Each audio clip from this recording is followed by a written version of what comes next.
नमस्कार मित्रों, जया लिटरेचर में आपका पुनः स्वागत है। और आज आपका बंटी का भाग 2 लेकर मैं प्रस्तुत हूँ। तो चलिए उपन्यास का आनंद उठाइए। शकुन के लिए समय जैसे एक लंबे अरसे से ठहर गया था। यूं घड़ी की सुई तो बराबर ही चलती थी। रोज सवेरे पीछे के आंगन से घुसकर धूप सारे घर को चमकाती दमकाती, दोपहर को लॉन में फैल पसर कर बैठ जाती और शाम को बड़ी अलसाई सी धीरे धीरे सरकती हुई पीछे की पहाड़ियों में छिप जाती। एक दूसरे को ठेलते हुए मौसम भी आते ही रहे, फिर भी शकुन को लगता था कि समय जैसे ठहर कर जम गया है और जमे हुए समय की यह चट्टान न कहीं से पिघलती थी न टूटती थी, बस टूटती रही है। तो शकुन धीरे धीरे तिल तिल, यूं तो पिछले 2-3 सालों से ही ठहराव का यह एहसास बराबर ही होता रहा है, पर इधर 1 साल से तो यह एहसास तीखा होते होते जैसे असह्य सा हो गया था। सामने खड़ी लंबी छुट्टियां और गर्मी के बेहद लंबे अलस और उदास दिन, कॉलेज क्या बंद हो जाएंगे जैसे समय गुजारने का एक अच्छा खासा बहाना खत्म हो जाएगा, वरना उसके नितांत घटनाहीन जीवन में मात्र कॉलेज जाना भी एक घटना की ही अहमियत रखता है। कॉलेज और कॉलेज के साथ जुड़ी अनेक समस्याओं की आड़ में वह कम से कम किसी में व्यस्त रहने का संतोष तो पा लेती है, वरना उसकी अपनी जिंदगी में कुछ भी तो ऐसा नहीं है जो क्षण भर को भी उत्तेजना पैदा कर सके। बंटी यदि सिर के बल खड़ा हो गया तो उसी को लेकर वह उत्तेजित सा महसूस करती रहती है। यदि उसने ठीक से खाना नहीं खाया, या वह किसी बात पर जिद करके रो दिया, या कि उसने कोई ऐसी बात पूछ ली जो इस उम्र के बच्चे को नहीं पूछनी चाहिए, तो वह उत्तेजित होने की स्थिति तक परेशान हो जाया करती है। हालांकि भीतर ही भीतर वह भी कहीं जानती है कि इनमें से कोई भी बात उसे सही अर्थों में उत्तेजित करके नहीं थकाती, वरना सही अर्थों में उत्तेजित होने के प्रयत्न में ही वह थक जाती है। केवल थक ही नहीं जाती, एक प्रकार से टूट जाती है। पर कल वकील चाचा ने उसके सामने जो प्रस्ताव रखा और आज जिसके लिए वे फिर आने वाले हैं, उसने उसे भीतर से जैसे पूरी तरह झकझोर दिया। हालांकि वह समझ नहीं पा रही है कि आखिर कल की बात में ऐसा नया क्या था जिसे लेकर वह इतनी परेशान या विचलित हो रही है। एक बहुत बहुत पुरानी समाप्त प्राय सी कहानी की पुनरावृत्ति ही तो है। फिर भी कुछ है कि सारी बात को वह बहुत सहज ढंग से नहीं ले पा रही है। लग रहा है जैसे उसे पूरी तरह मथ दिया गया है। वकील चाचा जब भी आते हैं, एक बार वह पूरी तरह मथ जाती है। बाहर से तो तब भी कुछ घटित नहीं होता, एक पत्ता तक नहीं हिलता, पर मन के भीतर ही भीतर उसे जाने कितनी आंधी तूफानों को झेलना पड़ता है। उसने झेले हैं। अजय के किसी के साथ संबंध बढ़ने की सूचना और फिर उसके साथ सेटल हो जाने की सूचना ने उसे कितना तिलमिला दिया था। अकेले रहने के बावजूद तब एक बार फिर नए सिरे से अकेलेपन का भाव जागा था, बहुत तीखा और कटु होकर। अपमान की भावना ने उस दंश को बहुत ज़्यादा बढ़ा दिया था। और कोई 1 साल से ऊपर हुआ, चाचा ने ही आकर कहा था, क्या बताएं, कुछ समझ में नहीं आता। बंटी को लेकर उसके मन में एक कचोट है, और यही कचोट कभी कभी तो वह ऊपर से नीचे तक क्रूर संतोष से भर गई थी। न चाहते हुए भी आशा की एक हल्की सी किरण मन में कौंधी थी। कौन जाने, बंटी ही। चाचा ने बंटी के लिए खिलौने दिए तो जाने क्यों लगा था कि ये मात्र बंटी के लिए ही नहीं है। बंटी को माध्यम बनाकर उस तक भी कुछ भेजा गया है। उसके बाद अजय स्वयं आया था, हमेशा की तरह अलग ही ठहरा, अलग ही रहा और केवल बंटी को बुलवाया। उससे तो मुलाकात तक नहीं की। फिर भी शकुन को लगता रहा था कि न मिलकर भी अजय जैसे कहीं फिर से उससे जुड़ गया है। उस दिन अजय के पास से लौटने पर वह बड़ी देर तक बंटी को दुलारती पुचकारती रही थी, मानो बंटी वहां से अकेला नहीं लौटा हो, अपने साथ अजय को भी ले आया हो। पर धीरे धीरे वह कचोट भी शायद समाप्त हो गई। कम से कम यह तो स्पष्ट हो गया कि उसे लेकर कुछ भी आशा करना एकदम व्यर्थ है।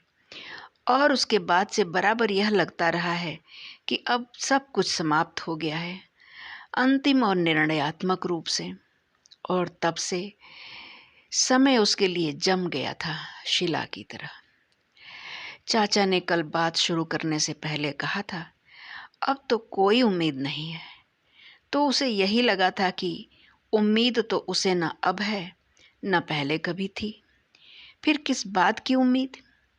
फिर से साथ रहने की कोई चाहना उसके मन में नहीं थी। उसने कई बार अपने और अजय के संबंधों के रेशे रेशे उधेड़े हैं। सारी स्थिति में वह बहुत लिप्त होकर भी और सारी स्थिति से बहुत तटस्थ होकर भी, पर निष्कर्ष हमेशा एक ही निकला है कि दोनों ने एक दूसरे को कभी प्यार किया ही नहीं।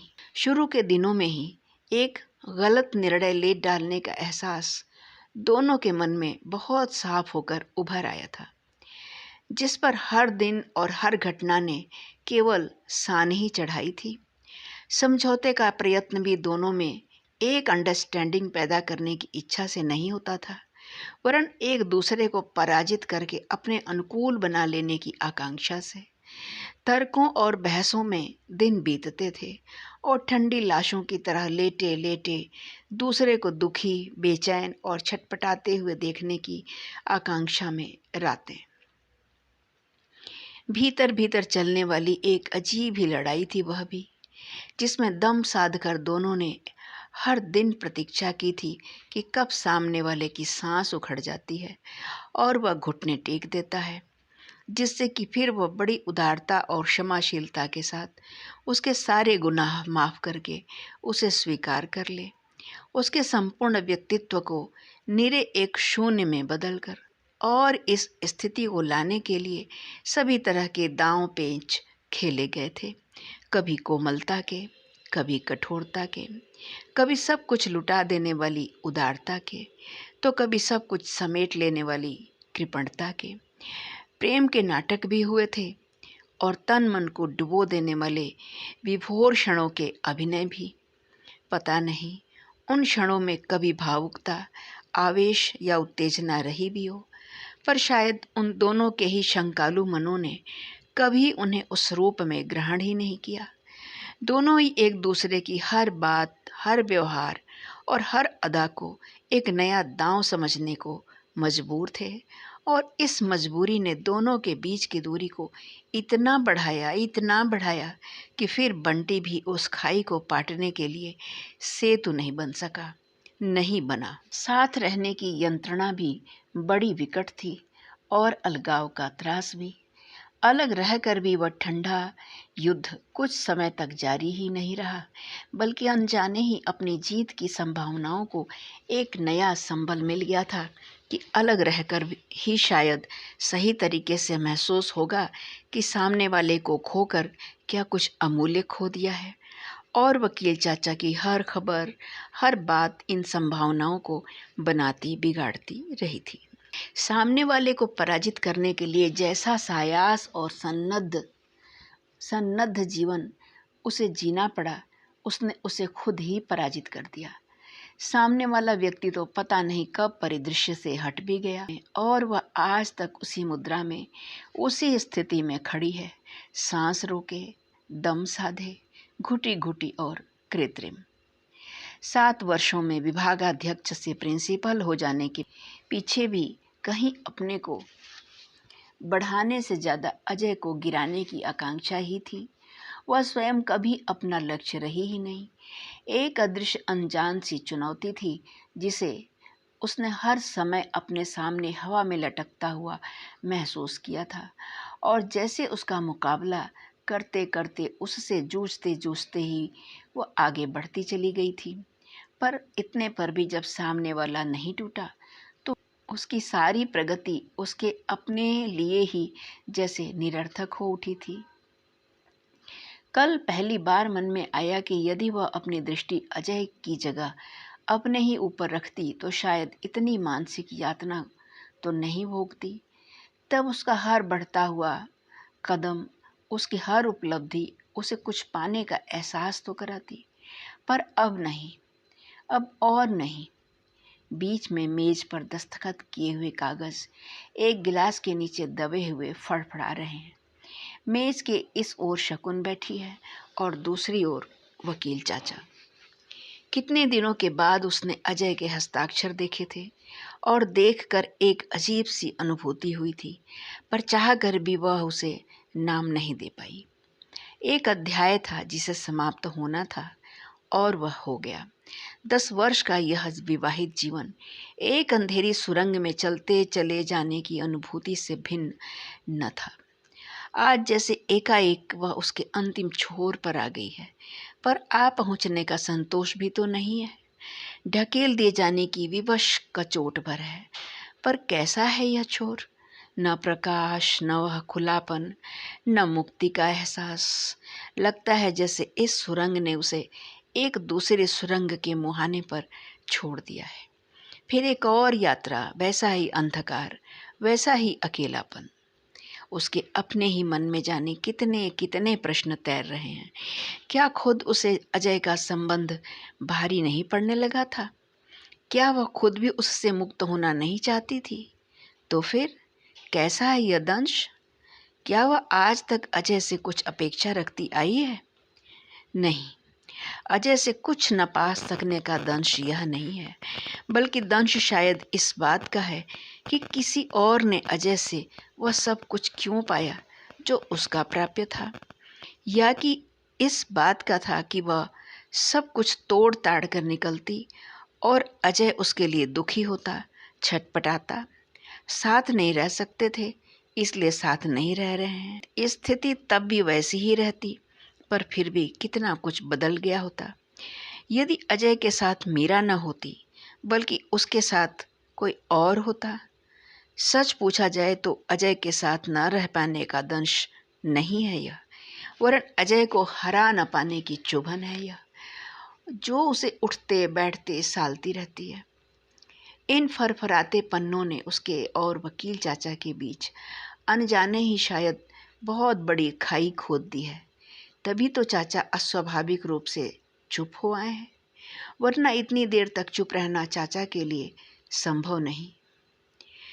दोनों के बीच जबरदस्ती घिराए इस मौन ने सारी स्थिति को जैसे कहीं और अधिक जटिल बना दिया है। शकुन ने कागजों को उठाया और तह करके चाचा की ओर बढ़ाते हुए बोली, इन्हें रख लीजिए, आप इतने चुपचाप क्यों हो गए?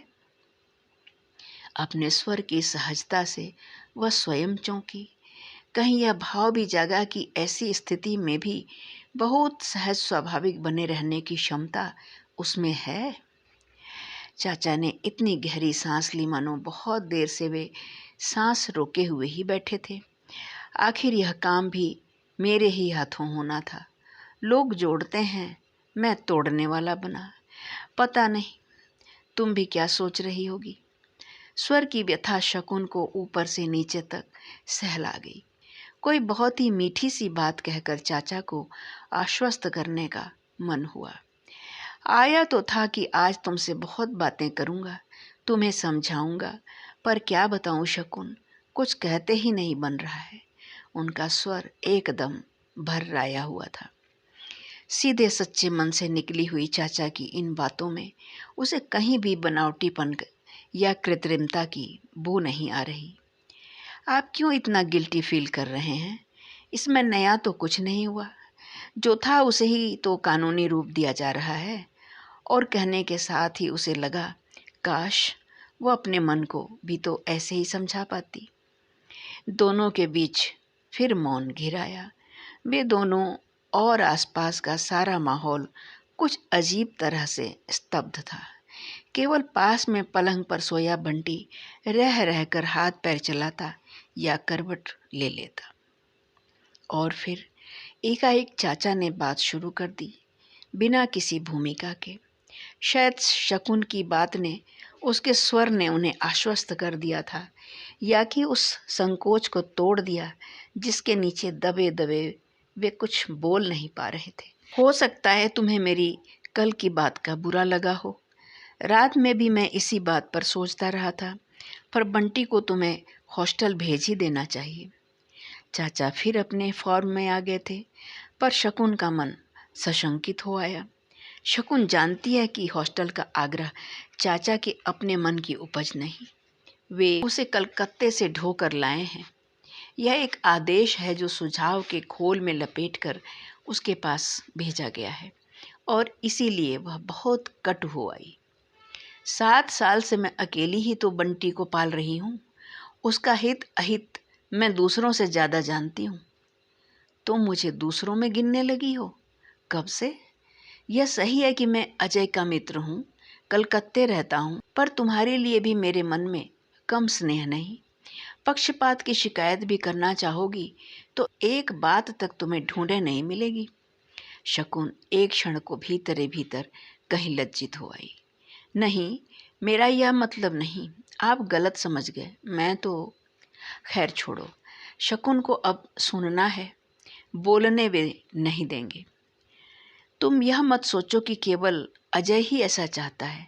मुझे खुद ऐसा लगता है कि बंटी को तुम्हें एकदम हॉस्टल भेज देना चाहिए। It is a must. शकुन चुप। तुम भी तो जानती हो मैं बहुत साफ और दो टूक बात कहने वाला आदमी हूँ। जरा सोचो, स्कूल के अलावा बंटी सारे दिन तुम्हारे साथ रहता है, या तुम्हारी उस फूफी के साथ। तुम्हारे यहाँ अधिकतर महिलाएं ही आती होंगी, यानी इसकी क्या कंपनी है। बहुत हुआ पड़ोस के 1-2 बच्चों के साथ खेल लिया, पर एक 8-9 साल के ग्रोइंग बच्चे के लिए यह तो कोई बात नहीं हुई ना। He should grow like a boy, like a man. शकुन चुपचाप चाचा का मुंह ताकती रही और जानने की कोशिश करती रही कि इसमें से कितनी बातें चाचा की अपनी हैं और कितनी को वे केवल उस तक पहुंचा रहे हैं। पर एकाएक अजय बंटी को हॉस्टल भेजने को इतने उत्सुक क्यों हो गए? उसे सारी बात में एक अजीब सी गंध आने लगी। पहले अजय ने अपने को काटा, अब क्या बंटी को भी शकुन से काटना चाहते हैं? जाने कैसी कड़वाहट सी उसके तन बदन में घुलने लगी। बोलो, मैं गलत कह रहा हूँ? कल मैं देख रहा था कि किस कदर वह अभी भी तुमसे चिपका चिपका रहता है। यह सब बहुत नॉर्मल नहीं है। अपनी उम्र के बच्चों का साथ उसके लिए बहुत ज़रूरी है, और वह तो उसे इस घर में मिल नहीं सकता। थोड़ी देर पहले चाचा के चेहरे पर जो उदासी थी, गिल्ट का जो बोझ था, वह सब पता नहीं कब बह गया। पर शकुन के मन की टूटन, रोम रोम को सालता हुआ दंश तो अभी भी जैसे का तैसा बना हुआ है। ऊपर से वे सारी बातें। वकील चाचा को क्या एक बार भी इस बात का ख्याल नहीं आ रहा है कि कितना सह सकती है आखिर शकुन? अच्छा बताओ, बंटी जिस तरह पल रहा है तुम उससे संतुष्ट हो? और जैसे पहली बार उसका उत्तर सुनने के लिए वे चुप हुए। मैं जितना भी संभव हो सकता है उसके लिए करती हूँ। कॉलेज के बाद का सारा समय एक तरह से उसी पर देती हूँ, और कर ही क्या सकती हूँ। ओफो, बात तुम्हारे करने की तो नहीं है। इससे किसको इनकार है कि तुम बहुत करती हो, बल्कि जितना नहीं करना चाहिए उतना करती हो। पर उसे तुम हम उम्र बच्चों की कंपनी तो नहीं दे सकती हो ना। और उन्होंने नजरें शकुन के चेहरे पर गड़ा दी। एक बार शकुन का मन हुआ कि वह एक शब्द भी नहीं बोले, ढीठ बनकर सब सुनती चली जाए। देखें कहाँ तक बोलते हैं। क्यों सुने वह अब इन लोगों की बातें? क्यों माने इन लोगों के सुझाव? अपने और बंटी के बारे में वह पूरी तरह स्वतंत्र है, कुछ भी सोचने के लिए, कुछ भी करने के लिए। बोलो, बंटी को हॉस्टल भेजने की बात तो आपने कह दी, पर कभी यह भी सोचा कि उसे हॉस्टल भेजकर मैं कितनी अकेली हो जाऊंगी? और उसका स्वर जैसे एकाएक ही बिखर गया। वह कहीं से भी अपनी दुर्बलता नहीं दिखाना चाहती थी, पर जाने कैसे गला भींच सा गया। चाचा की नज़रों की चुभन और भी तीखी हो गई। शकुन को लगा जैसे बात कहने से पहले या तो वे अपनी बात का वजन तौल रहे हैं या शकुन के सहने का सामर्थ्य। वह भीतर ही भीतर कहीं से बेचैन होने लगी। साथ ही मन में एक आक्रोश भी घुलने लगा। बंटी उसके अधिकार की सीमा है जिसमें वह किसी को नहीं आने देगी। अपने चेहरे पर नजरें टिकाए चाचा उसे बड़े घाघ लगे। एक क्षण को इच्छा हुई ऊपर से ओढ़ी हुई इस सद्भावना के रेशे रेशे बिखेर दे और वात्सल्य में छिपी उस मक्कारी को उघाड़ कर रख दे। कौन सा दांव अब चलेंगे, वह अपने को पूरी तरह तैयार करने लगी।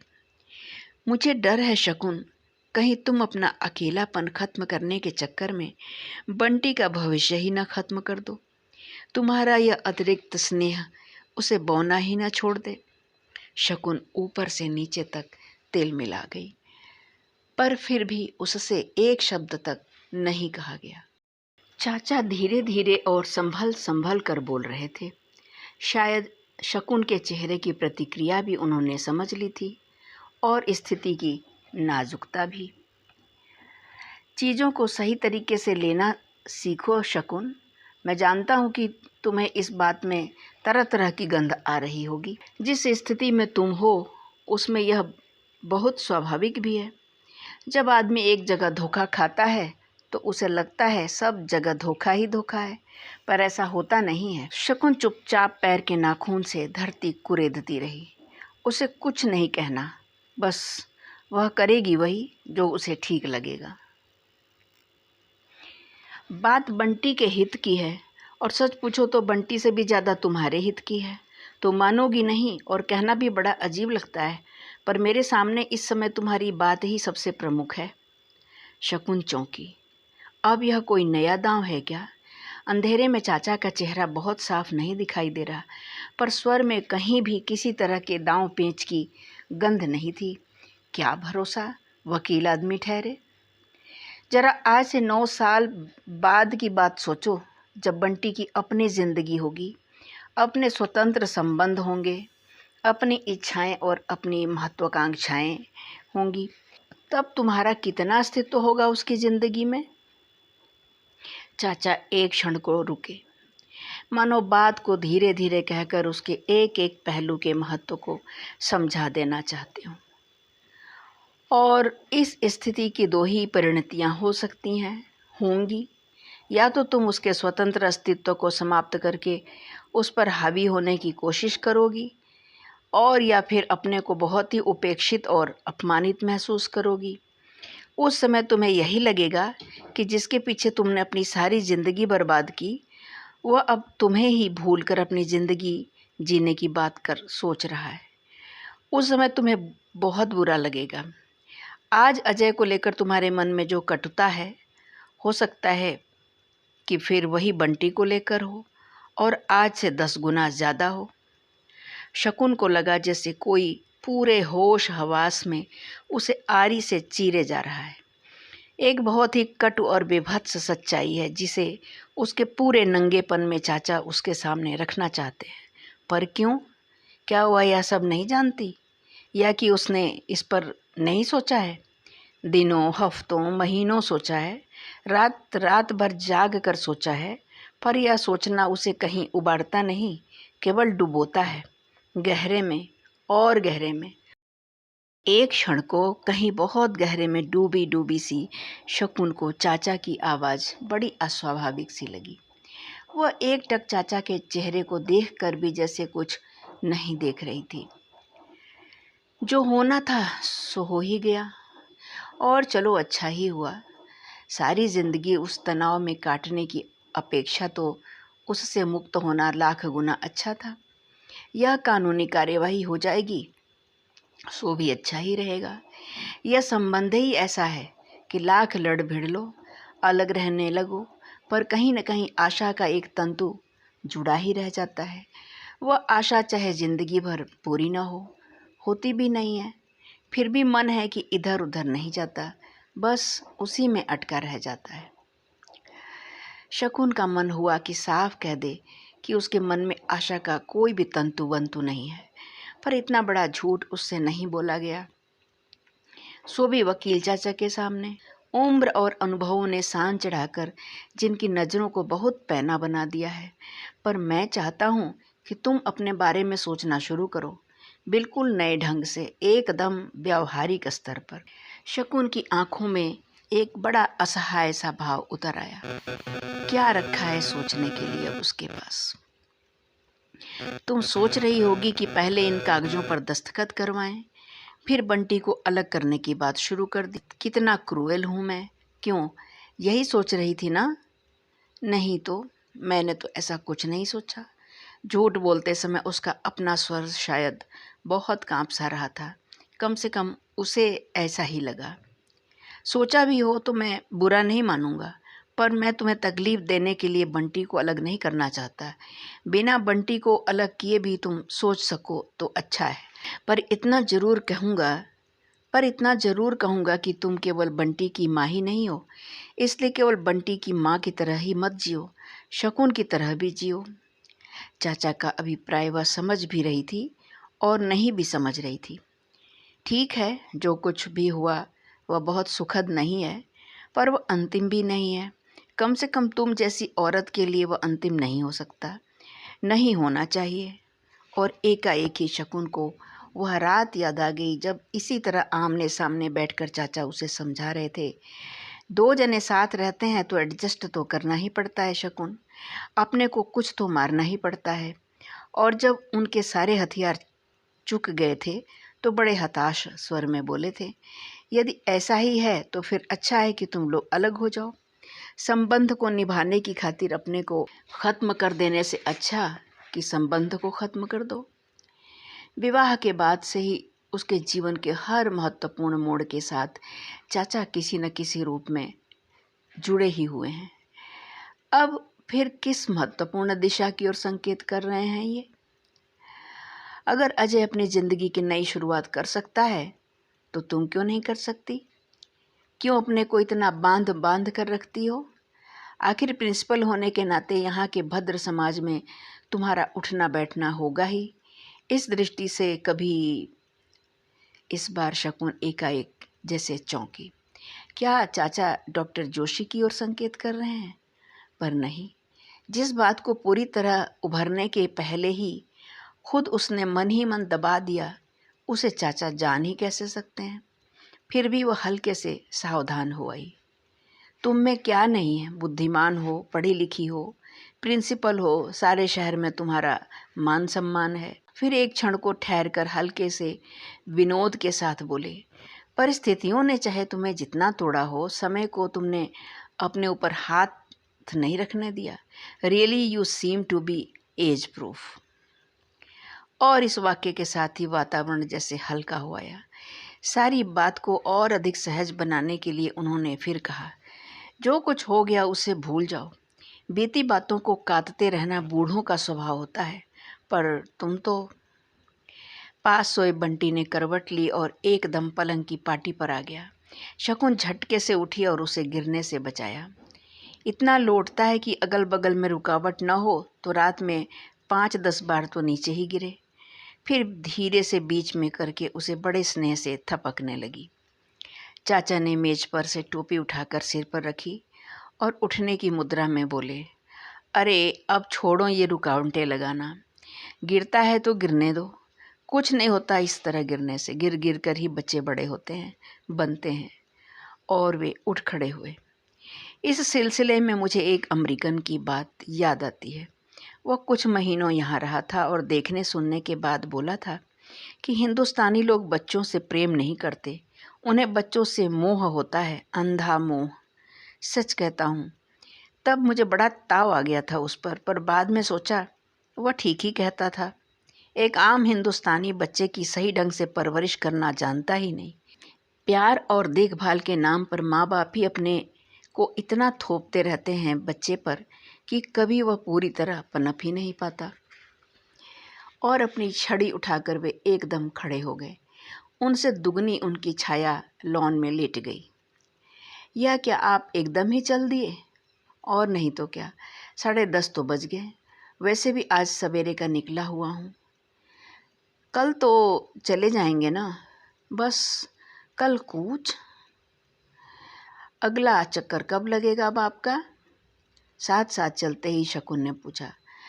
अपना आना अपने मुवक्किलों के हाथ है, जब भी किसी की तारीख पड़ जाए। आगे बढ़कर शकुन ने फाटक खोला। चाचा घूमकर खड़े हो गए। देखो शकुन, मेरी बातों पर जरा गंभीरता से सोचना। जो कुछ मैंने कहा वह महज तसल्ली देने के लिए नहीं, बल्कि आई मीन इट। और उन्होंने बड़े स्नेह से शकुन का कंधा थपथपाया तो शकुन भीतर तक भीग आई। फिर एक क्षण रुककर बोले, देखो, अब जब भी तारीख पड़ेगी अजय आ जाएगा। बस 10 मिनट के लिए कोर्ट जाना होगा। इस किस्से को भी खत्म ही करो। अच्छा। और वे घूम पड़े। अंधेरे में तेज तेज कदमों से चलता हुआ उनका आकार छोटे से छोटा होता चला गया और फिर मोड़ पर जाकर अदृश्य हो गया। पर शकुन जहाँ की तहाँ खड़ी रही। चाचा की उपस्थिति के, स्वर की आत्मीयता के और लाजवाब तर्कों के जादू ने उसके मन की सारी शंकाओं और संदेह को दूर कर दिया था। मंत्रविद्ध सी उसने चाचा की एक एक बात पर विश्वास कर लिया था और उसे चाचा की सारी बातों में अपना हित ही नजर आया था। पर चाचा के अंतिम वाक्य ने जैसे एक झटके से सारा जादू तोड़ दिया। कुछ नहीं, वे केवल उससे हस्ताक्षर करवाने आए थे। कहीं वह अड़ ही जाती तो अजय के लिए एक संकट पैदा हो सकता था। मीरा इज एक्सपेक्टिंग, चाचा के शब्द उभरे, तो इसीलिए यह सारा जाल रचा गया था। यह बात तो अजय भी लिख सकता था, पर शायद इसीलिए चाचा को भेजा गया कि कोई रास्ता बाकी न रह जाए शकुन से बच निकलने के लिए। तारीख भी जल्दी डलवानी है, बच्चा होने से पहले सारा रास्ता साफ कर ही लेना है। वह फिर चली गई, वह फिर बेवकूफ़ बनाई गई। उसका रोम रोम जैसे सुलगने लगा। वे बंटी को हॉस्टल भेजना चाहते हैं, शायद उसे भी धीरे धीरे कब्जे में कर लेना चाहते हैं, पर वह बंटी को कभी भी हॉस्टल नहीं भेजेगी। वह जानती है अजय बंटी को बहुत प्यार करता है, पर अब से वह बंटी को मिलने भी नहीं देगी। बंटी से न मिल पाने की वजह से अजय को जो यातना होगी, उसकी कल्पना मात्र से उसे एक क्रूर सा संतोष मिलने लगा। मरे मरे हाथों से शकुन ने गेट बंद किया और किसी तरह अपने को घसीटती हुई पलंग तक लाई। बंटी सोया था, बेखबर और निश्चिंत। जरूर किसी राजा रानी और परियों के सपनों में खोया होगा। रोज कहानी सुनता है, पढ़ता है और फिर ऐसे ही सपने देखता है। उसने झुककर उसे एक बार प्यार किया। उसके माथे पर बालों की जो लटें छितरा आई थीं, उन्हें समेटकर पीछे किया। लगा बंटी का शरीर एकदम ठंडा हो आया है। बाहर ठंडक बहुत ज़्यादा बढ़ चुकी थी। अपने में ही डूबे डूबे उसे पता ही नहीं लगा। उसने जल्दी से बंटी को गोद में उठाकर साड़ी का पल्ला उसके चारों ओर लपेट दिया और उसे भीतर ले आई। बहुत ही धीरे से संभाल कर उसने उसे पलंग पर सुला दिया, जैसे कुछ बहुत ही अमूल्य, बहुत ही कीमती हो। और तब एक अजीब सी भावना मन में आई। बंटी केवल उसका बेटा ही नहीं है, वह हथियार भी है जिससे वह अजय को टॉर्चर कर सकती है, करेगी। और जब वह खुद पलंग पर लेटी तो सबसे पहला चेहरा डॉक्टर जोशी का ही उभरा। वह चेहरा जो एक समय में बार बार उभरने लगा था अपनी अनेक अनेक मुद्राओं के साथ, पर जिसको उसने बरबसी अपने से परे हटा दिया था। इधर 4-5 महीनों से कोई पता ही नहीं। एक तो शहर का सबसे बड़ा डॉक्टर, फिर शकुन का निहायत ही सर्द और जड़ व्यवहार। आज अचानक फिर से सब कुछ याद आया। पिछली सर्दियों में बंटी बीमार हो गया था तो कितनी आत्मीयता और एहतियात से संभाला था उसे। केवल बंटी को ही नहीं, बुखार के बढ़ते हर पॉइंट के साथ हौसला खोती और घबराती शकुन को भी संभाला था। बीमारी के कारण ही दोनों का परिचय हुआ था। धीरे धीरे कारण हट गया, बस परिणाम बाकी रह गया। वह पति से अलग होकर रहती है, यह शायद सारा शहर जानता है, इसलिए एक बार भी बंटी के पापा के बारे में नहीं पूछा था। हाँ, अपनी पत्नी की मृत्यु का समाचार जरूर दे दिया था और फिर बिना कुछ कहे ही बहुत कुछ कह दिया था। शायद ऐसी बातें कभी शब्दों की मोहताज नहीं होती। जब तब बंटी के समाचार जानने या कि ऐसे ही इधर से जा रहा था का सहारा लेकर आते रहे थे। चाय पानी होता था, बातचीत होती थी, पर शकुन उन सारे संकेतों के प्रति उसी उत्साह या ललक के साथ रिएक्ट नहीं कर पाती थी। और फिर शकुन की उदासी के कारण ही सब कुछ समाप्त हो गया। शायद शुरू होने से पहले ही। किशोर उम्र वाली भावुकता तो थी नहीं कि आदमी खाना सोना तक भूल जाए। बड़े नामालूम से ढंग से सब शुरू हुआ था और वैसे ही खत्म भी हो गया। बस एक हल्का सा अक्स उसके मन पर कहीं रह गया था। आज अनजाने ही वकील चाचा उस पर से समय की धूल पोंछ गए।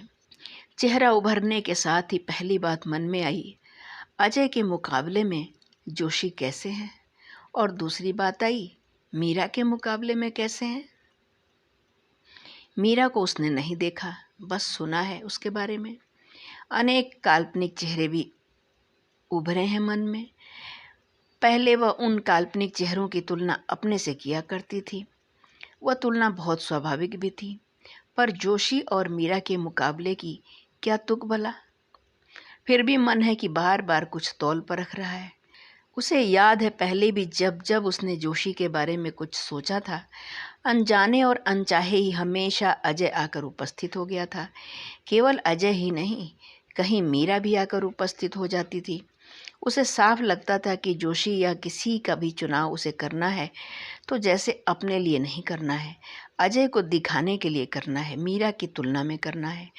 पर जब वह यह भावना उठी, उसने स्वयं अपने को बहुत धिक्कारा, अपनी भर्त्सना की। क्यों नहीं, वह अपने लिए जीती है, अपने को लक्ष्य बनाकर जी पाती।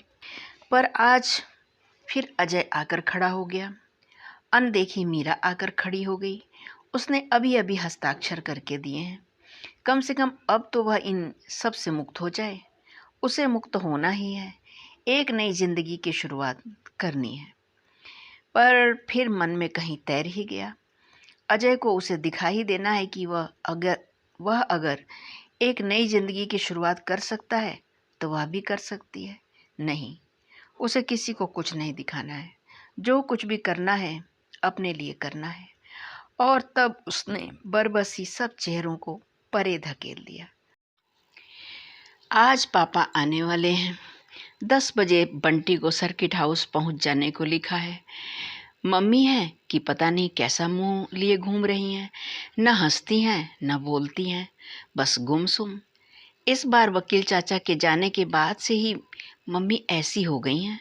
वकील चाचा भी एक ही हैं बस, खुद तो बोल बोल कर ढेर कर देंगे और मम्मी बेचारी की बोलती बंद कर जाएंगे। पता नहीं क्या हो गया है मम्मी को, उसे देखना शुरू करेंगी तो देखती ही रहेंगी, ऐसे मानो उसके भीतर कुछ ढूंढ रही हो। रात को कहानी भी नहीं सुनाती, ज़्यादा कहो तो कह देती हैं सो जा कल सुनाऊंगी। वह तो सो जाता है, पर मम्मी को ऐसा करना चाहिए। उस दिन रात को पता नहीं कब बंटी की नींद खुल गई। देखा दूर पेड़ के नीचे कोई खड़ा है। डर के मारे उससे तो चीखा तक नहीं गया था, बस सांस जैसे घुट कर रह गई थी। और वे मम्मी निकली। उसके बाद कितनी देर तक मम्मी उसे थपकती रहीं, दिलासा देती रहीं, पर भीतर दहशत जैसे बैठ गई थी। आधी रात को ऐसे कहीं घूमा जाता होगा। चाचा जो कह गए थे गड़बड़ होने की बात, वह बिल्कुल ठीक है, ज़रूर कुछ गड़बड़ हुआ है। मम्मी पहले तो ऐसी नहीं थी, पर वह क्या करे। मम्मी जब चुप चुप हो जाती हैं तो उसका मन बिल्कुल नहीं लगता। परसों ही तो पापा की चिट्ठी आई थी, लिफाफे पर मम्मी का नाम लिखा था। पिछली बार तो लिफाफे पर भी उसका नाम था। अंदर भी 2 कागज़ निकले, एक मम्मी खुद पढ़ने लगी थी, दूसरा उसे पकड़ा दिया। तो क्या मम्मी के पास भी पापा की चिट्ठी आई है? मम्मी पापा क्या दोस्ती करने वाले हैं? उसने अपनी चिट्ठी पढ़ ली और फिर मम्मी की ओर ध्यान से देखने लगा। मम्मी क्या खुश नज़र आ रही हैं? कहीं कुछ नहीं, बस वैसे ही चुप बैठी हैं, मानो पापा की कोई चिट्ठी ही नहीं आई हो। एक बार उसकी चिट्ठी पढ़ने तक के लिए नहीं मांगी। पिछली बार तो केवल उसी के पास चिट्ठी आई थी और उसे पढ़कर ही मम्मी कितनी प्रसन्न हुई थी। पापा के पास भेजने से पहले उसे अपनी बाहों में भरकर इतना प्यार किया था, इतना प्यार किया था, मानो वह कहीं भागा जा रहा हो। और जब वह लौट कर आया था तो मम्मी उससे सवाल पर सवाल पूछे जा रही थी। और क्या कहा कि मारे परेशान कर दिया था। मम्मी से छिपकर उसने मम्मी वाला पत्र उठाकर देखा। घसीटी हुई अंग्रेजी में 4-6 लाइनें थी। वह कुछ भी समझ नहीं सका। उसका पत्र हिंदी में था और बड़े बड़े साफ अक्षरों में। परसों रात को जब वह सोया तो बराबर उम्मीद कर रहा था कि मम्मी जरूर पहले की तरह प्यार करेंगी, कुछ कहेंगी, पर उन्होंने कुछ नहीं कहा। सिर्फ पूछा, तू जाएगा पापा के पास? यह भी कोई पूछने की बात थी भला? पापा आ रहे हैं और वह जाएगा नहीं। उसके बाद मम्मी बोली नहीं। इस समय मम्मी उदास बिल्कुल नहीं है। मम्मी की उदासी वह खूब पहचानता है। बिना आंसू के भी आंखें कैसी भीगी भीगी हो जाती हैं। अच्छा है, बैठी रहें ऐसी ही। वह तब पापा के पास जाकर खूब घूमेगा, चीज़ें खरीदेगा। हाँ नहीं तो वह जल्दी जल्दी तैयार हो रहा है और मन ही मन कहीं उन चीज़ों की लिस्ट तैर रही है जो उसे मांगनी है। कैरम बोर्ड जरूर लेगा, एक व्यू मास्टर भी। दूध दलिया खा लो। फूफी अलग ही अपना मुंह फुलाए घूम रही हैं। पिछली बार भी पापा आए थे तो यह ऐसे ही भन्ना रही थी जैसे इसकी भी पापा से लड़ाई हो। मैं नहीं खाता दूध दलिया, बस रोज सड़ा सा दूध दलिया बनाकर रख देती हैं। बंटी, क्या बात है? कैसी सख्त आवाज में बोल रही हैं मम्मी? बंटी भीतर ही भीतर सहम गया। धीरे से बोला, हमें अच्छा नहीं लगता दूध दलिया। क्यों? दूध दलिया तो तुझे खूब पसंद है। एक दिन भी न बने तो शोर मचा देता है। आज ही क्या बात हो गई? पसंद है तो रोज रोज वही खाओ, एक ही चीज बस। मैं नहीं खाता। देख रही हूँ जैसे जैसे तू बड़ा होता जा रहा है वैसे जिद्दी और ढीठ होता जा रहा है। अच्छा है, भद उड़वा सबके बीच मेरी। कैसे बोल रही हैं मम्मी? इसमें भद उड़वाने की क्या बात हो गई? वह नहीं खाएगा दूध दलिया, बिना नाश्ता किए ही चला जाएगा। वह मेज से उठ गया तो मम्मी ने एक बार भी नहीं कहा कि कुछ और बना दो। ना कहें, उसका क्या जाता है। हीरा लाल को कल ही कह दिया था कि ठीक 9 बजे आ जाना। 9:30 बज रहे हैं पर उसका पता नहीं। बंटी बेचैनी से इधर उधर घूम रहा है। थोड़ी थोड़ी देर में घड़ी देख लेता है। मम्मी किताब लेकर ऐसे बैठ गई हैं जैसे समय का उन्हें कुछ होश ही नहीं हो। वह बताए कि 9:30 बज गए, पर क्या फायदा, कह देंगी अभी आता होगा। वह सब समझता है, अब उतना बुद्धू नहीं है। मम्मी को शायद अच्छा नहीं लग रहा है कि बंटी पापा के पास जा रहा है, पर क्यों नहीं लग रहा है? उसकी तो पापा से लड़ाई नहीं है, पर ऐसा होता है शायद। एक बार क्लास में बिभू से उसकी लड़ाई हो गई थी तो उसने अपने सब दोस्तों की बिभू से कुट्टी नहीं करवा दी थी। शायद मम्मी भी चाहती हैं कि वह भी पापा से कुट्टी कर ले, तो मम्मी उसे कहती। अच्छा, मान लो मम्मी उसे कहती तो वह कुट्टी कर लेता और उसके मन में न जाने कितनी चीज़ें तैर गईं। Carrom board, view master, mechano, globe. तभी हीरालाल की छोटी लड़की आई। बापू को ताप चढ़ा है, वे नहीं आ सकेंगे। क्या हो गया? मम्मी की आवाज़ में जरा भी परेशानी नहीं है। हाँ, उनका क्या बिगड़ता है? वे तो चाहती ही हैं कि मैं नहीं जाऊं। मैं ज़रूर जाऊंगा, चाहे कुछ भी हो जाए। बहुत जोर का ताप चढ़ा है शीत देकर। वे तो गुदड़े ओढ़ कर पड़े हैं। मुझे इतिल्ला देने को भेजा है और वह चली गई। अब बंटी रोने रोने को हो आया। मम्मी एक क्षण चुप रही, फिर फूफी को बुलाकर कहा तो फूफी अलग मिजाज दिखाने लगी। बहू जी, मैं नहीं जाऊंगी वहाँ। क्यों? बस तुम ही मुझे छोड़कर आओगी। बंटी फूफी का हाथ पकड़कर झूल आया। जल्दी चलो, अभी चलो। छोड़ आओ फूफी, वरना कौन ले जाएगा। कैसी ठंडी ठंडी आवाज़ में बोल रही हैं, जैसे कहना है इसलिए कह रही हैं बस। ले जाए ना ले जाए कोई फ़र्क नहीं पड़ेगा। फूफी एकदम बिफर पड़ी। कोई नहीं है ले जाने वाला तो नहीं जाएगा। मिलने की ऐसी ही बेकली है तो खुद आकर ले जाएंगे। इस घर में आ जाने से तो कोई धर्म नहीं बिगड़ जाएगा। आप जो चाहे सजा दे लो बहू जी, मैं वहाँ नहीं जाऊंगी। मुझसे तो आप जानो। और बड़बड़ाती हुई फूफी चली गई। मम्मी ने कुछ भी नहीं कहा। मम्मी का अपना काम होता तो कैसे बिगड़ती। अब फूफी को कहो ना कि बिगड़ती जा रही है, ढीठ होती जा रही है, बस डांटने के लिए मैं ही हूँ। ठीक है, कोई मत ले जाओ मुझे। और बंटी एकदम वहीं पसर कर रोने लगा। रो क्यों रहा है? यह भी कोई रोने की बात है भला? ठहर जा, कॉलेज के माली को बुलवाती हूँ। मम्मी माली को समझा रही हैं। देखो, कह देना कि 8 बजे तुम लेने आओगे, इसलिए जहाँ कहीं भी हो 8 बजे तक सर्किट हाउस पहुँच जाए। तू भी कह देना रे, 8 से देर नहीं करें, समझे? कैसी सख्त सख्त आवाज़ में बोल रही हैं, एकदम प्रिंसिपल की तरह।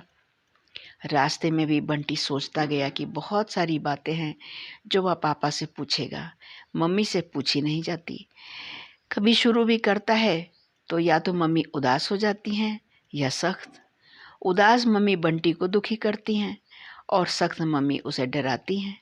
और इधर तो मम्मी को पता ही नहीं कि क्या कुछ होता जा रहा है। पास लेटी मम्मी भी उसे बहुत दूर लगती हैं। उसके और मम्मी के बीच में ज़रूर कोई रहता है। शायद वकील चाचा की कही हुई कोई बात, शायद कोई गड़बड़ी। उसे कोई कुछ नहीं बताता। वह अपने आप समझे भी क्या। मम्मी की बात तो पापा से भी नहीं पूछी जा सकती है, पर एक बात वह ज़रूर पूछेगा कि क्या तलाक वाली कुट्टी में कभी अब्बा नहीं हो सकती? अगर पापा भी साथ रहने लगे तो कितना मज़ा आए। पर ऐसी बात पूछने पर पापा ने डांट दिया तो? पापा बाहर ही मिल गए। बंटी देखते ही दौड़ गया और पापा ने उठाकर छाती से लगा लिया। बंटी बेटा, और दोनों गालों पर ढेर सारे किस्सू दे दिए। इतनी देर क्यों कर दी? हम तो कब से राह देख रहे हैं तुम्हारी। हीरालाल बीमार पड़ गया था, कोई लाने वाला ही नहीं था। माली ने 8 बजने वाली बात कही तो पापा बड़ी लापरवाही से बोले, हाँ हाँ ठीक है, आ जाना 8 बजे। और बंटी को लेकर भीतर आ गए। कुछ किताबें, एक मैकेनो और टॉफ़ी का एक डिब्बा बंटी के सामने फैले पड़े हैं। पसंद हैं सब? मुझे कैरम बोर्ड और व्यू मास्टर चाहिए, शर्माते हुए बंटी ने कहा। अरे तो तुम हमको लिख भेजते, तुम तो हमें कभी चिट्ठी ही नहीं लिखते। अच्छा कोई बात नहीं, अगली बार दिलवाएंगे। बंटी का मन हुआ कि यहीं से दिलवाने को कह दे, पर कहा नहीं गया। मम्मी होती तो जिद करके ले लेता। तुम तो इस बार बहुत बड़े हो गए हो। पापा उसे एकटक देख रहे हैं। वह झेप गया। पापा हैं कि एक के बाद एक प्रश्न पूछे जा रहे हैं। पढ़ाई कैसी चल रही है? अच्छे नंबर लाते हो ना? कल हमारे यहाँ इंस्पेक्शन था, मैंने खूब अच्छे जवाब दिए तो इंस्पेक्टर साहब ने मुझे शाबाशी दी और सर ने भी। शाबाश, लो हमने भी शाबाशी दे दी। और पापा ने उसकी पीठ थपथपा दी। और खेल कौन कौन से खेलते हो? ताश, लूडो, कैरम। क्या कहा? ताश, लूडो, कैरम? धत्तेरे की, यह भी कोई खेल हुए लड़कियों के? क्रिकेट खेलो, हॉकी खेलो, कबड्डी खेलो, लड़कों वाले खेल खेलो, घर से बाहर निकलकर भागने दौड़ने वाले।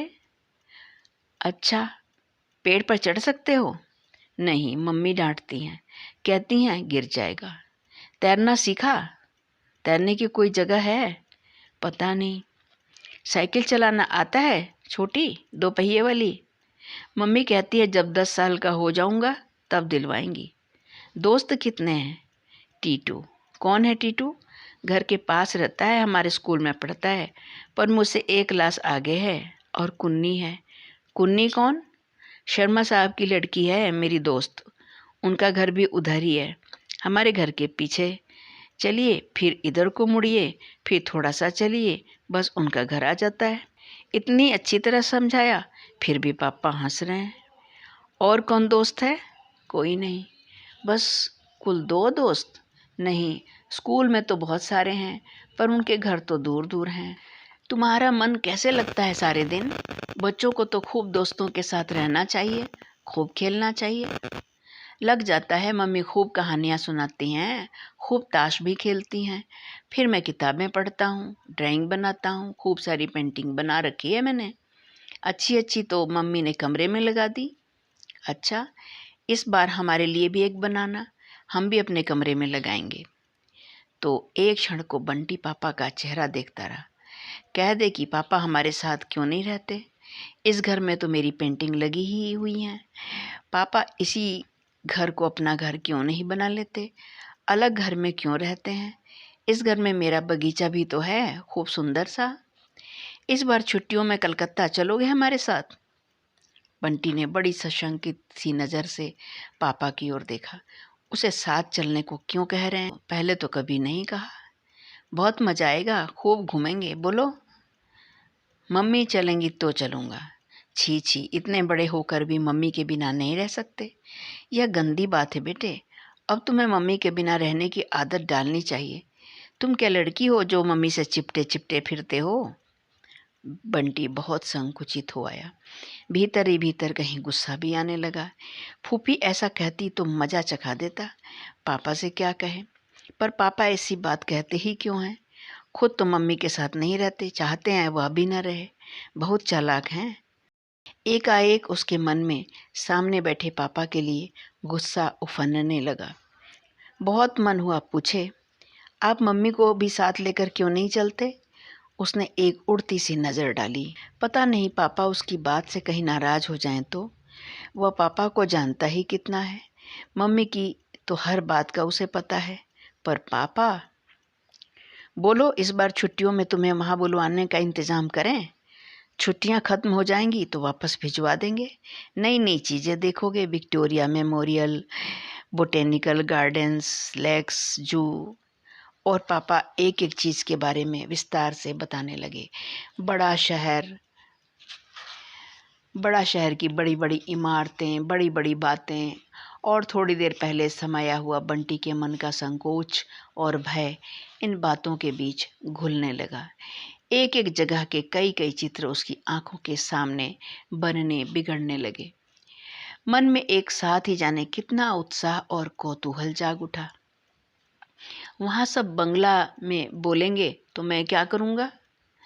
वहाँ सब मछली भात खाते हैं, तब तो सारे शहर में मछली की बदबू सी आती रहती होगी। 13-14 तल्ले का मकान कितना ऊंचा होगा? और वह नज़र ऊंची करके अंदाज लगाने लगा। हुगली में जहाज भी तो चलते हैं, हम देख सकते हैं भीतर तक जाकर। पीसी सरकार भी तो वहीं रहता है। आपने जादू देखे हैं उनके? कमाल, सात बोनों वाली कहानी के जादूगर जैसा है पीसी सरकार। अच्छा पापा, बंगाल की जादूगरनियां देखी हैं आपने, जो आदमी को भेड़ बनाकर रख लेती हैं? जादू के जोर से आदमी वेश बदल सकता है। और हर उत्तर के साथ उसके सामने कौतूहल भरी एक नई दुनिया खुलती जा रही है। वह मुग्ध सा सुन रहा है और कल्पना की आंखों से बहुत कुछ देख भी रहा है। पर बोलो, आओगे छुट्टियों में? के साथ ही सारा जादू एक झटके के साथ टूट गया। नहीं, बिना मम्मी के वह नहीं जाएगा, जा ही नहीं सकता। खाना खाकर पापा ने कहा, चलो थोड़ी देर सो लेते हैं, शाम को फिर घूमने चलेंगे। दोपहर में तो सोते हो ना? उसने यूं ही सिर हिला दिया। पापा ने उसे पलंग पर लिटा दिया और खुद नीचे लेट गए। मम्मी होती तो साथ ही सुला लेती। लेटते ही पापा को नींद आ गई। बंटी क्या करे? उसे नींद ही नहीं आती। यहाँ से तो निकल कर भी नहीं जा सकता। थोड़ी देर तो वह चुपचाप लेटा लेटा कलकत्ता ही देखता रहा। फिर एकाएक उसे घर की याद आने लगी, मम्मी की याद आने लगी। वह शाम को आता तभी ठीक था। लो, पापा की तो नाक भी बजने लगी, घुर्र खूं घुर्र खूं। बंटी को हंसी आने लगी। वह एकटक पापा के चेहरे की ओर देखने लगा। बिना चश्मे के कैसा लग रहा है पापा का चेहरा? उसे ख्याल आया, उसने इतने गौर से तो पापा का चेहरा कभी देखा ही नहीं। मम्मी के चेहरे की तो एक एक लाइन उसकी जानी पहचानी है। पापा के हाथों में बाल कितने बड़े बड़े हैं। और तभी आंखों के सामने मम्मी की चूड़ी वाली कलाई उभर आई। बंटी बहुत ऊबने लगा तो पापा की लाई हुई किताबों में से एक किताब शुरू कर दी। शाम को तांगे में बिठाकर पापा ने उसे घुमाया, आइसक्रीम खिलाई, चाट खिलाई, गन्ने का रस पिलाया। बंटी सोच रहा था कि पापा शायद कुछ चीज़ें और दिलवाएंगे, लेकिन उन्होंने कुछ नहीं दिलवाया तो बंटी को थोड़ी सी निराशा हुई। पर फिर भी उसने मांगा नहीं।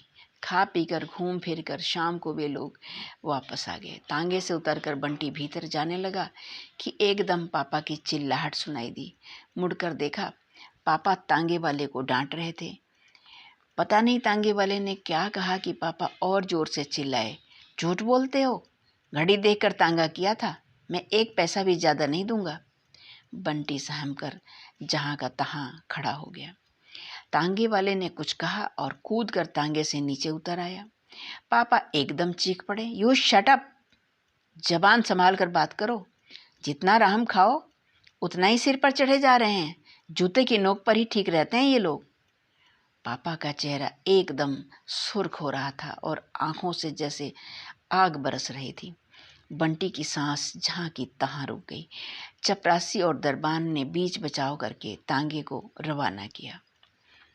पापा अभी भी जैसे हाँफ रहे हैं और बंटी सहमा हुआ है। उसने पापा को कभी गुस्सा होते हुए देखा ही नहीं। एकाएक ख्याल आया, कभी इस तरह उस पर गुस्सा हो तो। वह भीतर तक कांप गया। एकाएक उसे बड़ी जोर से मम्मी की याद आने लगी। अब वह एकदम मम्मी के पास जाएगा। माली आया ही नहीं।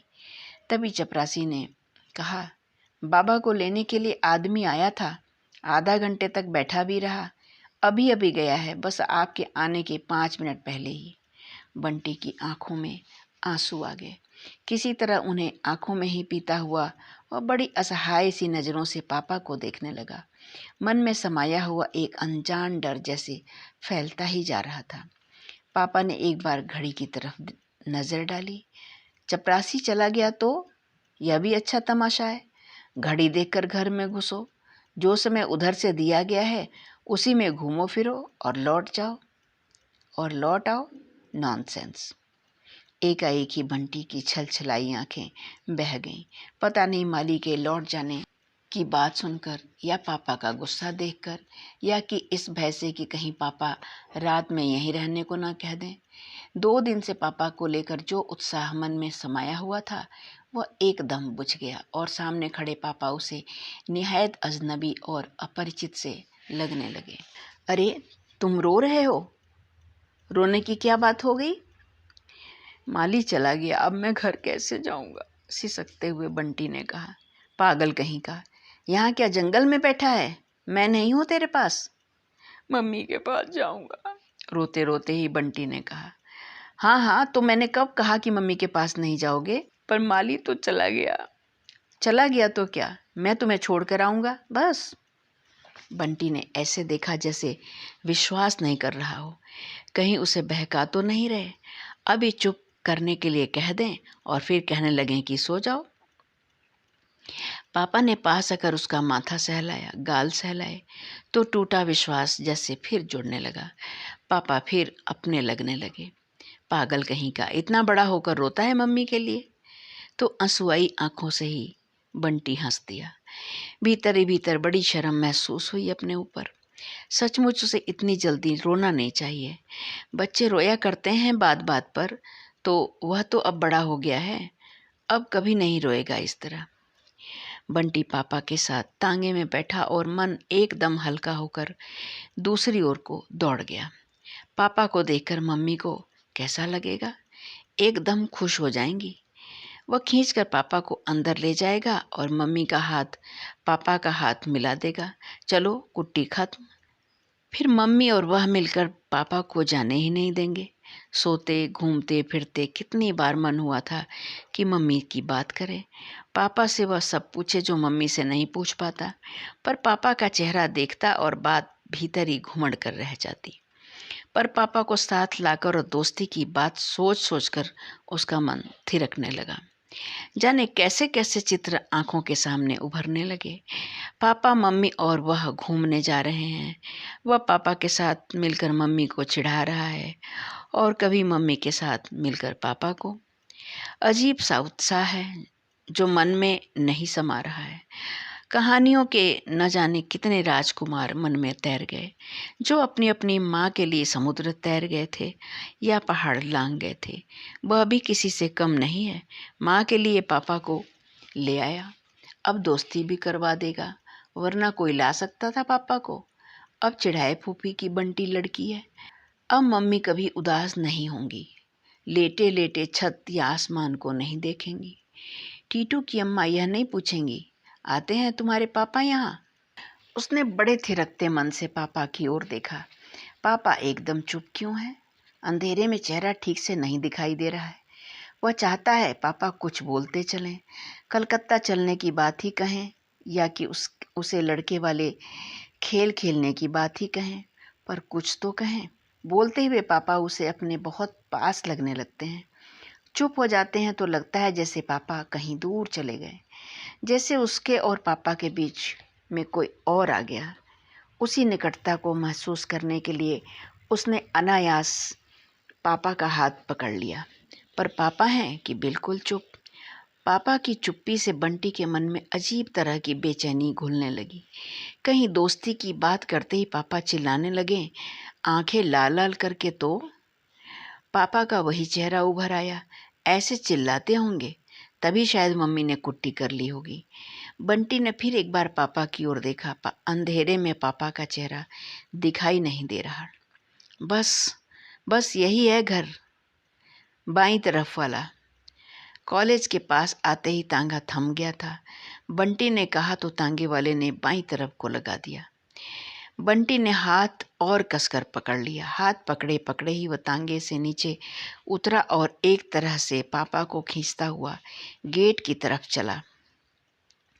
उसे लग रहा था कि यदि उसकी पकड़ जरा भी ढीली हुई तो पापा छूट कर चल देंगे। सड़क पर से वह चिल्लाया, मम्मी पापा आए हैं। लॉन में से एक छायाकृति तेज तेज कदमों से फाटक की ओर आई। फाटक खुला और मम्मी सामने आ खड़ी हुई।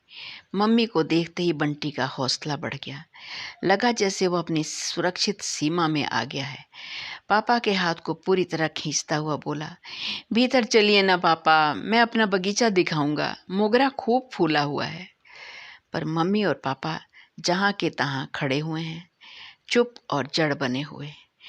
मैंने आदमी भेजा था, आपको शायद लौटने में देर हो गई, सो वह राह देख कर चला आया, आपको तकलीफ करनी पड़ी। कोई बात नहीं। बंटी ने चौंक कर पापा की ओर देखा। यह पापा थे।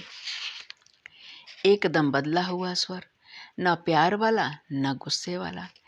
पता नहीं उस स्वर में ऐसा क्या था कि बंटी की पकड़ ढीली हो गई।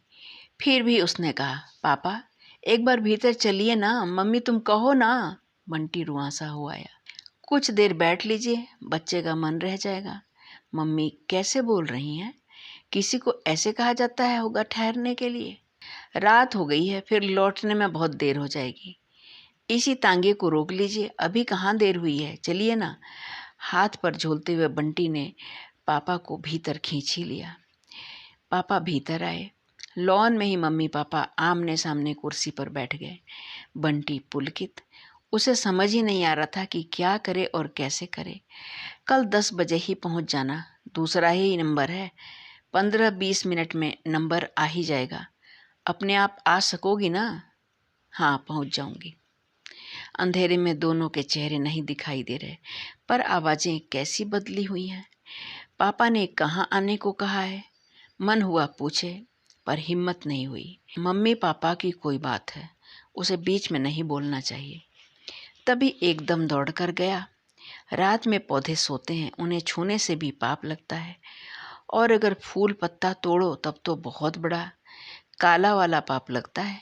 यह बात अच्छी तरह जानते हुए भी बंटी अपने को रोक नहीं सका। 4-5 पत्तियों के बीच में 3 बड़े बड़े मोगरे सवेरे ही खिले थे। उन्हें ही लंबी डंडी के साथ तोड़ लिया। कहाँ लगाऊं? बुशर्ट में कहीं फूल लगेगा? उसकी समझ में नहीं आ रहा था। कैसे खातिर करे वह पापा की। लाओ हाथ में दे दो। पापा उठ खड़े हुए। यह मेरा बोया हुआ मोगरा है, मैं ही इन्हें सींचता हूँ रोज, दिन में आकर देखिए। बंटी ने फिर हाथ पकड़ लिया। वह जैसे पापा को जाने नहीं देना चाहता है। मम्मी भी साथ साथ चली। फाटक पर आकर पापा ने एक बार उसके गाल थपथपाए, पीठ पर हाथ फेरा और फिर धीरे से हाथ छुड़ाकर तांगे में जा बैठे। तांगा चल दिया। बंटी सन्न रह गया। मम्मी का चेहरा नहीं दिख रहा, पर उसकी अपनी आंखों में आंसू आ गए, और आंसुओं के साथ साथ थोड़ी देर पहले मम्मी पापा के साथ रहने के जो चित्र मन में बने थे, सब बह गए। वह और मम्मी पहले की तरह बिल्कुल अकेले अकेले। उसने बड़ी ही निरीह बेबस नज़रों से मम्मी को देखा। मम्मी शायद उधर देख रही थी जिधर तांगा चला गया था। फिर धीरे से घूम गई। चल भीतर चलकर कपड़े बदल, मरी मरी सी आवाज़ में मम्मी ने कहा और उसकी पीठ पर हाथ रखकर उसे सहारा देती सी भीतर ले चली। मम्मी का हाथ उसकी पीठ पर रखा था, फिर भी किसी स्पर्श का एहसास उसे नहीं हो रहा था, कम से कम मम्मी के स्पर्श का नहीं। तो क्या मम्मी उससे नाराज़ है? सवेरे की अनमनी मम्मी उसकी आंखों के सामने एक बार फिर घूम गई। उसने कुर्सी पर रखे डिब्बे और किताबें उठाईं और मम्मी के साथ साथ भीतर आया। कमरे में पहुंचकर जैसे ही बत्ती जलाई, बंटी ने देखा मम्मी की आंखें लाल हैं। तो मम्मी रोई हैं, शायद बहुत ज़्यादा रोई हैं। जाने क्यों उसका अपना मन रोने रोने को हो आया। एक अजीब सी अपराध भावना मन में घुलने लगी, जैसे वह कोई बहुत ही गलत काम करके आ रहा हो। वह मम्मी को छोड़कर क्यों गया? सचमुच अब मम्मी की तरफ देखने की हिम्मत भी नहीं हो रही। मम्मी कुछ बोल भी तो नहीं रही, बस चुपचाप कपड़े निकाल कर दे दिए और ऐसे ही बाहर देखने लगी। शायद नहीं चाहती कि बंटी उनकी ओर देखे।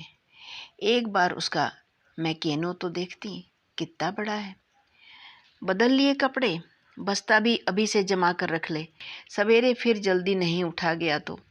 कल छुट्टी नहीं है इंस्पेक्शन की। ओह, मैं भूल गई थी। मम्मी ने जल्दी से बत्ती बुझा दी और उसे लेकर बाहर आ गई। बंटी और मम्मी के पलंग आसपास बिछे हुए हैं, पर बंटी हमेशा पहले मम्मी के पलंग पर ही सोता है। मम्मी कहानी सुनाती हैं, फिर दोनों दुनिया भर की बातें करते हैं। उसके बाद बंटी अपने पलंग पर जाता है। कभी कभी तो वह कहानी सुनते सुनते मम्मी के पलंग पर ही सो जाता है। मम्मी बाद में उसे उसके पलंग पर लिटा देती हैं। पता नहीं क्यों उसे लग रहा है कि आज वह जैसे ही मम्मी के पलंग पर सोएगा, मम्मी मना कर देंगी, कहेंगी अपने ही पलंग पर सो, इतने बड़े हो गए हो, अभी तक मम्मी के साथ सोते हो, या ऐसे ही कुछ भी। एक क्षण वह दुविधा में खड़ा रहा, फिर धीरे से अपने ही पलंग पर लेट गया, इस आशा के साथ कि मम्मी उसे अपने पास बुलाएंगी, उससे कुछ तो बात करेंगी। आज सारे दिन उसने क्या क्या किया, कहाँ घूमा, क्या खाया, पर मम्मी चुप। मम्मी शायद मुझसे नाराज़ हैं तो डांट क्यों नहीं लेती? मैं क्या मना करता हूँ, पर कुछ तो बोलें। वह तो पापा और मम्मी की दोस्ती कराने की बात सोच रहा था। अब तो मम्मी ने भी उससे कुट्टी कर ली। उसकी आंखों में आंसू आ गए। पर मम्मी उससे नाराज़ क्यों है? और उस क्यों का बोझ लिए लिए ही सारे दिन के थके मांदे बंटी की आंखें झपकने लगीं और वह सो गया। गाल पर बहे आंसू भी धीरे धीरे सूख गए। धन्यवाद। इससे आगे की कथा वस्तु आप अगले वीडियो में देखेंगे। कृपया चैनल पर बने रहिए अगर आपको मेरा वाचन पसंद आता है तो। बहुत बहुत धन्यवाद। आपका दिन शुभ हो।